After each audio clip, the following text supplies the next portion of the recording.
नमस्कार दोस्तों, हमारे YouTube चैनल में आपका स्वागत है। आज हम बात करेंगे घरेलू चिकित्सा, आयुर्वेद चिकित्सा क्या है, अर्थात घरेलू चिकित्सा और आयुर्वेद चिकित्सा में दोनों में अंतर क्या है। हम लोग गाहे बगाहे बात करते रहते हैं कि किसी भी बीमारी का घरेलू चिकित्सा में ये है वो है, आयुर्वेद चिकित्सा में ये करना चाहिए वो करना चाहिए, लेकिन दोनों ही चिकित्सा पद्धति में अंतर है।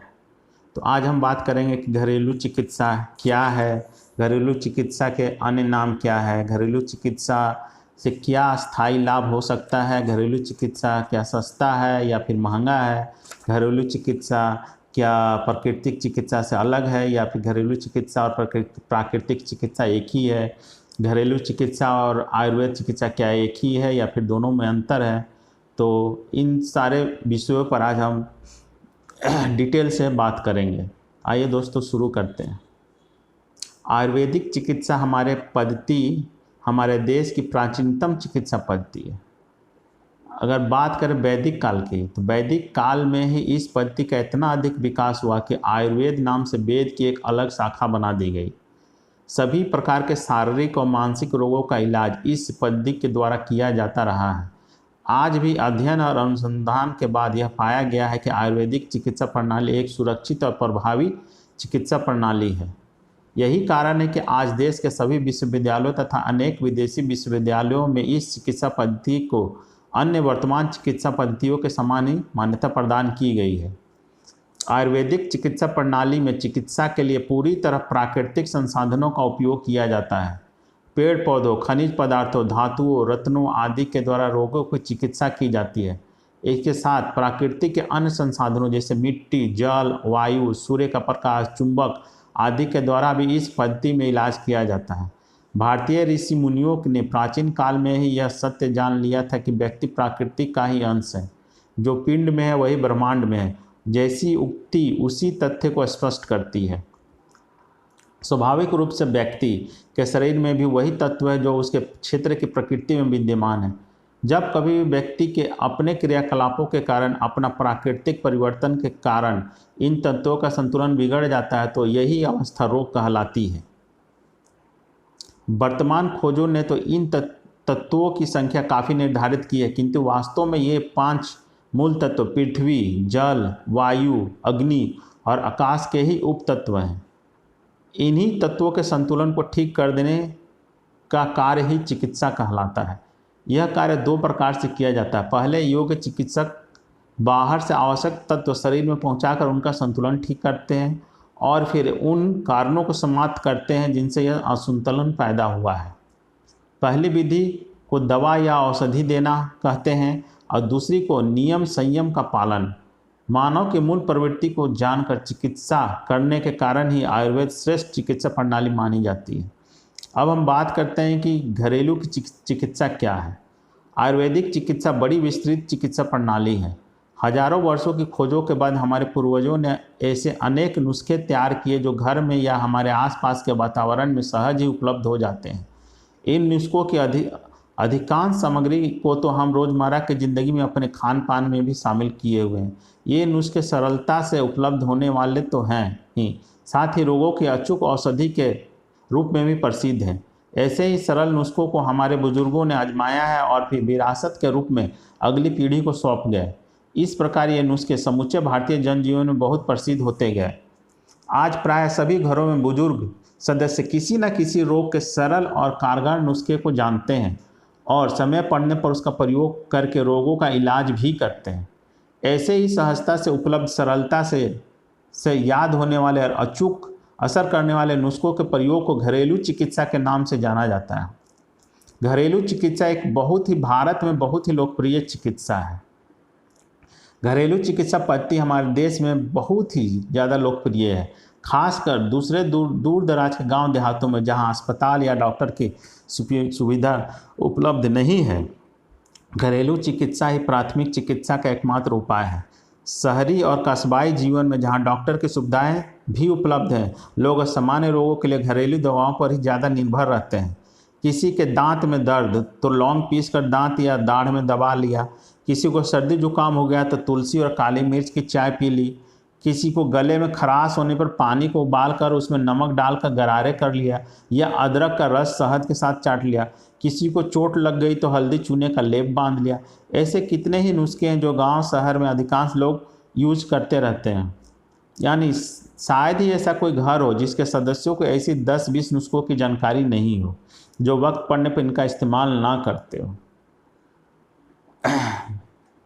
इसके अलावा बहुत सारे लोगों को रहता है कि घरेलू चिकित्सा जो होती है उससे अस्थायी लाभ होता है कि नहीं होता है। तो आइए इसके बारे में आपको बताते हैं। ऐसा नहीं है कि घरेलू चिकित्सा केवल आकस्मिक चिकित्सा ही हो।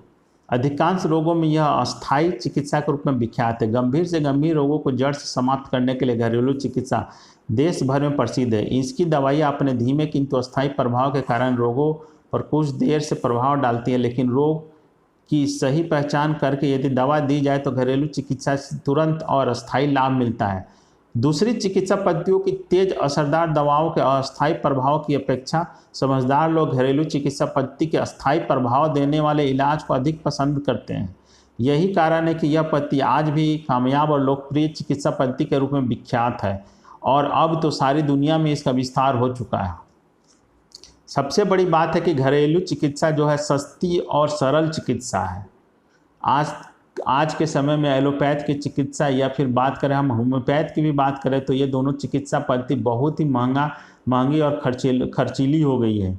आम भारतीय के जेब में नहीं आ पाती है। तो इस स्थिति में अगर हम देखें तो आयुर्वेदिक चिकित्सा और उससे भी बढ़कर घरेलू चिकित्सा बहुत ही सस्ती, सुगम और आसान है।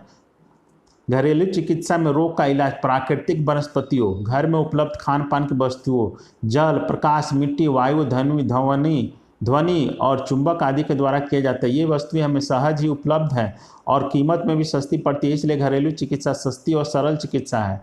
उड़द की जो दाल हम रोज खाते हैं, यदि सीमित मात्रा में इसका खीर बनाकर खाई जाए तो यह बेहद ही पौष्टिक है। दोपहर को खाना खाने के बाद अगर काला नमक और भुना हुआ हींग, जीरा डालकर 1 गिलास मट्ठा पी लिया जाए तो खाना शीघ्र पच जाता है। तो इस तरह से बहुत से सारे ऐसे घरेलू चिकित्सा है जिसको हम सिर्फ अपने खान पान, अपने दैनिक आचरण, दैनिक आहार विहार में शामिल करें तो बीमारियां हमसे कोसों दूर रहेगी। अगर हम बात करें घरेलू चिकित्सा किस तरह से हमारी प्रकृति से जुड़ी हुई है, तो घरेलू चिकित्सा में रोगों का इलाज प्राकृतिक तरीके से ही किया जाता है। यह चिकित्सा हमारे प्रकृति के अनुकूल इसलिए पड़ती है क्योंकि व्यक्ति स्वयं प्रकृति का ही अंश है। उसी की श्रेष्ठ कृति है। जो तत्व प्रकृति में विद्यमान है वही तत्व उस प्रकृति में जन्म लेने वाले जीवनधारियों में अवश्य विद्यमान होते हैं। अतः प्राकृतिक तत्व निसंदेह ही व्यक्ति के शरीर के अधिक लाभकारी सिद्ध होते हैं। घरेलू चिकित्सा में प्रकृति प्रदत्त वनस्पतियों के अलावा अन्य प्राकृतिक संसाधनों का भी उपयोग किया जाता है। सूरज की धूप, चंद्रमा की चांदनी, वायु, मिट्टी, जल, विभिन्न प्रकार के रत्न तथा चुंबक आदि प्राकृतिक साधन में घरेलू चिकित्सा के सफल माध्यम है। मुल्तानी मिट्टी से सिर धोना खुश्की रुस्की गर्मी को खत्म करने के लिए जहाँ लाभदायक है, वहीं गंगा किनारे की मिट्टी को शरीर में लगाने या माथे पर तिलक के रूप में लगाने से ठंडक और शांति मिलती है। सफ़ेद खड़िया मिट्टी, चिकनी मिट्टी, चूना मिट्टी, गेरू मिट्टी आदि मिट्टियों को अनेक दवाइयों के रूप में प्रयोग किया जाता है। ठीक इसी प्रकार तांबे के बर्तन में रात को रखे गए जल को सुबह पीने से लीवर के रोग दूर हो जाते हैं। गंगा जल शरीर के अंदर और बाहर के अनेक रोगों को कारगर इलाज करता है। अगर बात करें सूर्य की रोशनी की, तो सूर्य की रोशनी में शरीर से पसीना निकलकर अनेक हानिकारक तत्वों को शरीर से बाहर कर देता है। सरसों का तेल लगाकर धूप सेकने से शरीर को विटामिन डी मिलता है। चंद्रमा की चांदनी शरीर को शीतलता प्रदान करने वाली और मन को आह्लादित करने वाली सिद्ध होती है। इस तरह से हम कह सकते हैं कि घरेलू चिकित्सा है एक तरह की समृद्ध चिकित्सा है। आइए अब हम बात करते हैं कि घरेलू चिकित्सा आयुर्वेद के रूप में किस तरह हमारे आसपास मौजूद रहती है और घरेलू चिकित्सा और आयुर्वेद चिकित्सा में कितना अंतर है तथा घरेलू चिकित्सा किस तरह से आयुर्वेदिक चिकित्सा के रूप में परिवर्तित हो गई है। यदि हम गौर से देखें तो हमें अपना घर एक व्यवस्थित घरेलू औषधालय नजर आएगा।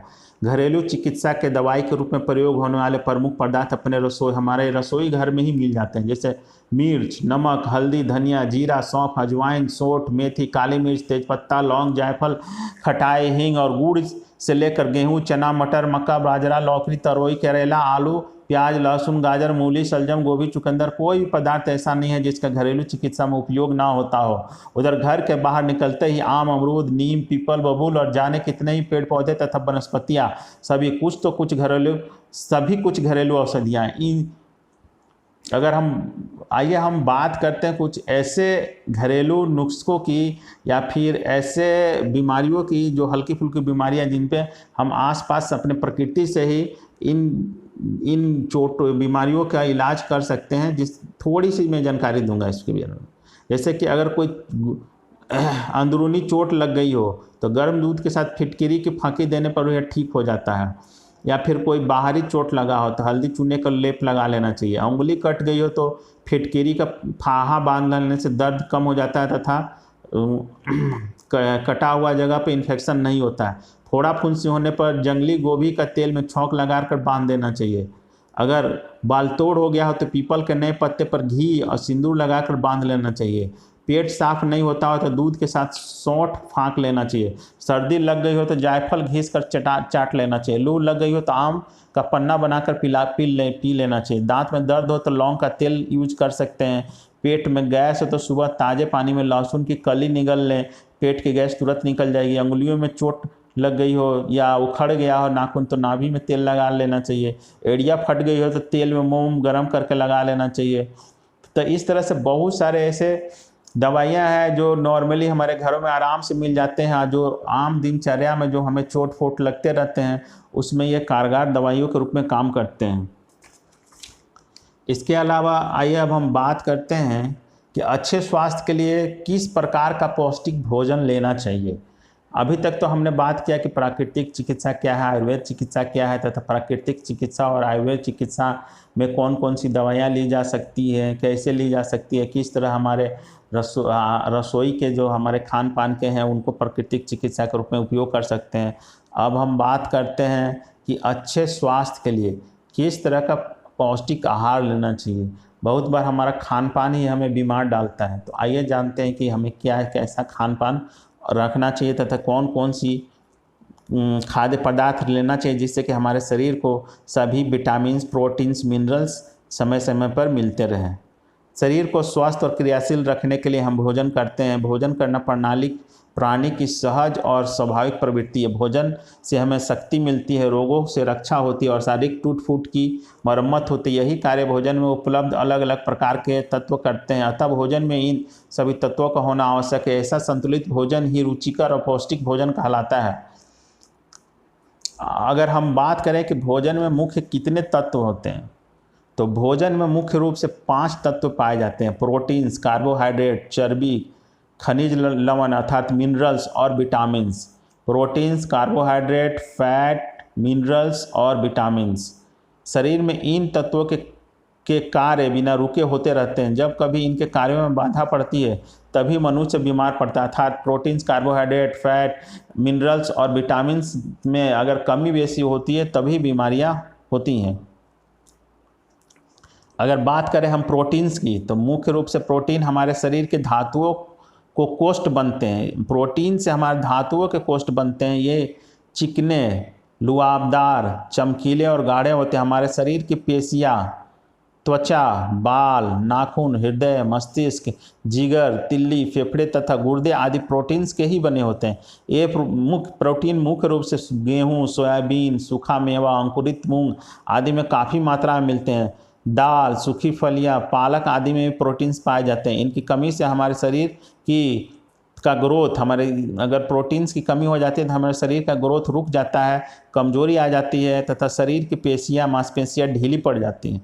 अगर हम बात करें कार्बोहाइड्रेट की, तो कार्बोहाइड्रेट स्टार्च अथवा मैदा के समान पदार्थ तथा शक्कर का संयुक्त नाम कार्बोहाइड्रेट है। इसका काम शरीर में ईंधन की तरह जलकर गर्मी तथा शक्ति पहुंचाना होता है। अर्थात कार्बोहाइड्रेट जो हमारा होता है, कार्बोहाइड्रेट का मुख्य कार्य होता है शरीर को एनर्जी, ऊर्जा प्रदान करना। गर्मी से हमारे शरीर में एक खास तापक्रम बना रहता है जो जीवित रहने के लिए जरूरी है। इसकी कमी से तरह तरह के रोग हो सकते हैं।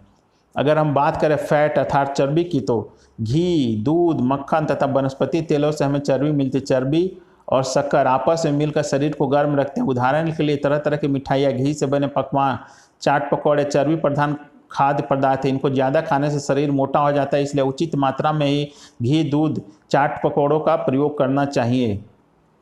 अगर हम बात करें मिनरल्स अर्थात खनिज लवण की, तो नमक जिस तरह खाने से एक विशेष जायका तथा रस पैदा करता है, उसी तरह स्वास्थ्य के लिए भी नमक बहुत ही ज़रूरी है। नमक हम रोज़ाना भोजन में खाते हैं, इसके अलावा और भी नमक हमारे शरीर के लिए ज़रूरी होते हैं। इनमें से 4 प्रमुख नमक हैं, जैसे कैल्शियम, फास्फोरस, आयोडीन, लोहा। शरीर को निरोग रखने के लिए इन नमकों की बहुत ज़रूरत होती है। हमारे जीवन की शक्ति को दीप्त रखने में खनिज लवणों का बहुत बड़ा हाथ होता है। ये खनिज लवण शरीर में पानी का संतुलन बनाए रखते हैं और खून को अधिक खारा या खट्टा नहीं होने देते हैं। कैल्शियम और फास्फोरस हड्डियों को मजबूत करते हैं। दिल और दिमाग को खास तौर पर इसकी ज़रूरत होती है। अतः प्रतिदिन खाने वाले नमक के अलावा हमें दूध, दही, पनीर, छाछ, चुकंदर, चौलाई, पालक, सलजम, सोयाबीन, मटर, सेम आदि को खाते रहना चाहिए, क्योंकि इन पदार्थों में सभी प्रकार के मिनरल्स पाए जाते हैं। गाजर, पत्तियों वाली सब्जी, सलाद में मिनरल्स सबसे ज़्यादा होते हैं। अगर हम बात करें विटामिन की, तो विटामिन भोजन में मिलने वाले तत्व हैं जो शरीर के अंदर स्वस्थ तथा सुंदरता प्रदान करते हैं। विटामिन कई तरह के होते हैं, जैसे कि vitamin A, B, C, D, E, K इत्यादि।